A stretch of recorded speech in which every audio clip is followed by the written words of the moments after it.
한국 고전 베스트 30 조옹전.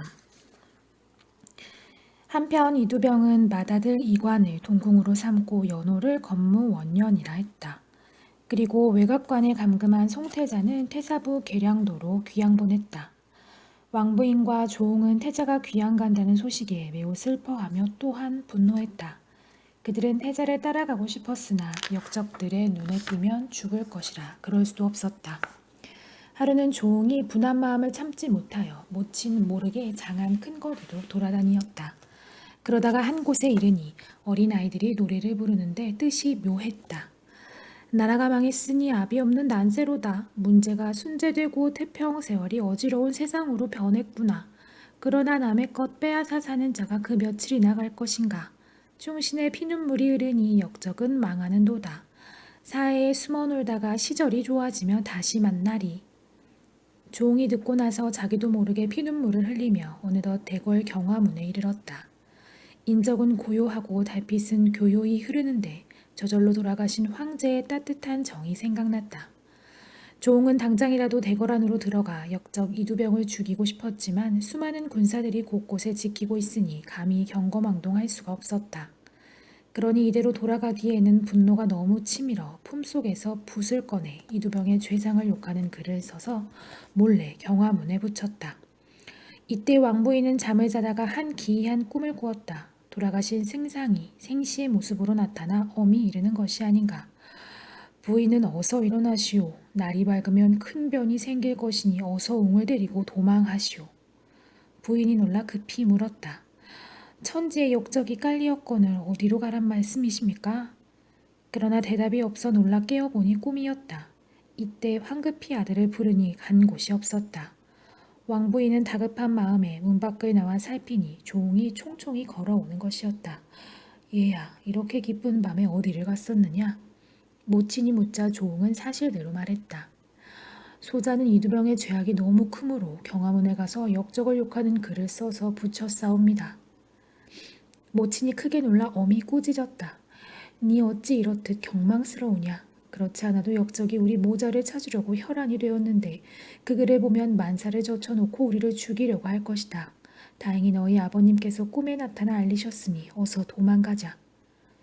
두 사람은 즉시 간단한 행장을 차린 다음 충렬묘로 달려갔다. 안으로 들어가니 제단 위의 초상화에 땀이 나서 얼굴에 물기가 축축했다. 모자는 크게 올지도 못하고 엎드려 흐느끼니 그 형상이 가려하기 이를 데 없었다. 겨우 마음을 진정하고 초상화를 떼어 간수하고 모자는 수십 리를 걸어 어느 강가에 도착했다. 날씨는 험악하여 물결은 거친데 사공 없는 나룻배만이 덩그렇게 메어져 있었다. 모자가 황급히 배에 올라 노를 저었으나 메어있는 배가 어찌 움직이겠는가. 일이 이렇게 되니 왕부인과 조옹은 초조하기 그지없었다. 당장이라도 이두병의 군사들이 몰려와 꼼짝없이 잡힐 것만 같아 발을 동동 굴렀다. 이때 갑자기 상류 쪽에서 한 조각배가 등불을 밝히고 이쪽으로 쏜살같이 오는 것이 보였다. 왕부인은 크게 기뻐하여 목청껏 외쳤다. 사공께서는 제발 우리들을 살려주십시오. 그러자 조각배가 모자 곁에 이르더니 늙은 사공이 재촉하는 것이었다. 두 분은 어서 배에 오르십시오. 모자가 반겨 배에 오르자 사공은 있는 힘을 다해 배를 저었다. 왕부인은 마음이 약한 진정되자 사공에게 물었다. 사공께서 어느 일로 이 밤중에 배를 몰고 내려왔습니까? 늙은 사공은 웃으며 대답했다. 이렇든 깊은 밤중에 누가 배를 몰겠습니까? 다만 꿈에 한 귀인이 나타나셔서 급히 이리로 와서 사람을 구하라고 하시기에 달려왔을 뿐입니다. 사공의 얘기를 듣자 모자는 하늘의 도우심에 깊이 감사드렸다. 이윽고 날이 희미하게 밝을 무렵 조각배는 낯선 강가에 닿았다. 왕부인은 사공에게 깊이 감사를 드리고 아들의 손목을 잡고 정처 없이 걸어갔다. 한편 이두병의 대궐에서는 큰 야단이 났다. 날이 밝자 경화문을 지키던 포졸이 당황한 기색으로 들어와 아뢰는 것이었다. 날이 밝았기에 보니 문에 이런 글이 붙어 있기에 가져왔나이다. 송화실이 약해지니 역적이 조장에 가득 찼도다. 불행히 황제께서 돌아가시니 소인들이 득세하여 태자를 모반하고 역적 이두병에 붙었도다. 만고 역적 이두병은 듣거라. 너는 성은을 입어 벼슬이 일품에 이르렀는데 무엇이 부족하여 역적이 되었느냐? 네 죄악을 생각하면 천하 만민이 살을 씹고 뼈를 갈아도 부족하리라. 내 어느 때건 너를 잡아 만백성 앞에서 목을 베어 역적의 최후가 어떠한지를 보여줄 것이다. 전조 충신 조종인의 유복자 조웅. 이두병은 이 글을 읽자 크게 노하여 하늘이 얕다고 호령했다. 즉시 조웅 모자를 결박하여 잡아들여라. 그러자 때는 이미 늦어 조웅의 집으로 달려갔을 때는 텅텅 빈 집이었다. 이에 더욱 화가 난 이두병은 군사를 풀어 조웅의 행방을 찾는 한편 충렬묘로 사람을 보내 조종인의 초상화를 가져오라고 했다. 하지만 충렬묘의 초상화까지 감쪽같이 없어졌다는 보고가 아닌가. 이두병은 너무 분한 나머지 아무 죄 없는 대궐 문지기의 목을 베어 성문에 높이 달아놓았다. 이에 조웅이 살던 집과 충렬묘를 불살라버리라고 명령을 내렸다.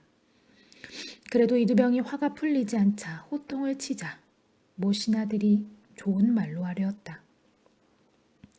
조웅의 나이 겨우 8이고 그 어미는 늙은 여인이니 멀리 가지 못했을 것이옵니다. 그러니 천하의 명을 내려 잡으라고 하면 머지않아 좋은 소식이 있을 것이옵니다. 이에 이두병은 천하의 영을 내리기를 만약 조웅 모자를 잡아오는 자가 있으면 1000금의 상과 10,000호우의 벼슬을 주겠다고 했다. 이런 소동을 아는지 모르는지 조웅 모자는 정처 없이 걷다가 소나무와 대나무가 울창이 들어선 한 깨끗한 고을에 이르렀다. 마을에 들어서니 사람들의 행동이 매우 유순하고 깨끗했다. 이에 한 사람을 붙잡고 하룻밤 지내기를 청하니 쾌히 한 집으로 인도하는 것이었다. 그 집에 들어가니 나이 많은 할머니가 어린 처녀를 데리고 살거늘 매우 조용했다. 주인 되는 노파가 물었다. 부인은 어디 사시며 어디로 가는 길입니까? 왕부인은 한숨을 내쉬며 대답했다. 저희 모자는 변을 당해 이처럼 정처 없이 돌아다니다가 이곳까지 오게 되었습니다. 그런데 이곳은 무엇이라 부르는 고을입니까? 이곳은 계량선 백자촌이라는 마을입니다. 주인 노파는 대답하고 나서 모자에게 따뜻한 식사를 대접하니 왕부인은 감사에 마지 않았다. 노파는 사양하며 자기 신세도 조옥모자와 비슷하니 이곳에 함께 살자고 했다. 이에 조옥모자는 그 집에서 머물렀으나 마음은 항상 고향과 빼앗긴 나라에 가 있었다. 이윽고 한 해가 속절없이 가니 부인의 나이 40살이요 조옥은 9살이 되었다. 하루는 주인 노파가 왕부인에게 오더니 은근한 어조로 말했다. 부인은 아직 40살밖에 안 되었으니 개가도록 하십시오. 내 사촌 남동생이 있는데 젊어서 상처하고 지금 마땅한 곳을 정하지 못해 널리 사람을 구하고 있습니다. 남동생에게는 재산도 많으니 부인이 개가하며 큰 복을 누리리다. 왕부인이 놀라 얼굴빛을 바꾸고 쌀쌀하게 말했다. 그게 무슨 말씀입니까? 나를 길거리의 여자로 취급하다니. 나는 남은 생애를 아들을 위해 바칠 것이니 아예 그런 말은 하지 마십시오. 그러자 주인 노파는 사죄하며 얼른 물러났다. 하지만 몰래 사촌 남동생에게 좋은 혼처가 생겼다고 연락했다. 사촌 동생 되는 자는 크게 기뻐하여 어떻게 하든지 왕부인을 아내로 맞이하겠다고 호심탐탐 노렸다. 왕부인은 이런 기색을 깨닫고 더 이상 이곳에 있으며 큰일 나겠다고 생각했다. 해서 조홍과 함께 노파가 잠든 사이에 집을 나서 다시 정처 없이 길을 떠났다. 들을 지나 수십 리를 걸으니 어느덧 발도 붓고 가지고 온 식량도 떨어져 굶주림이 심하였다.